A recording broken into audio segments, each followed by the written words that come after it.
Hello বন্ধুরা, তো আজকে তোমাদের সাথে আমি একটা টিপস শেয়ার করতে চলে এসেছি। তো এখন দেখছো আমার চুলটার এই অবস্থা, তো খুব একটা ভালো না। তো আমি কি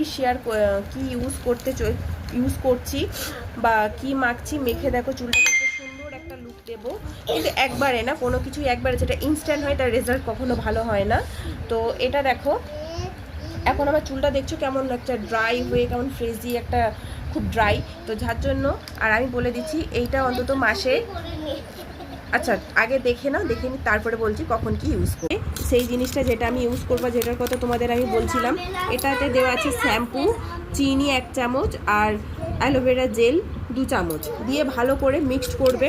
আমি গাছে, যেহেতু আমার গাছ আছে, গাছের আমি অ্যালোভেরা জেল দিয়েছি, দিয়ে ভালো করে মিক্সড করে মাথায় যেমন শ্যাম্পু করবে, করে ভালো করে কন্ডিশনার দিয়ে ওয়াশ করবে। সপ্তাহে 2 দিন 1 মাস করে দেখো, কমেন্ট করে আমাকে জানাবে কে কেমন রেজাল্ট পেয়েছো।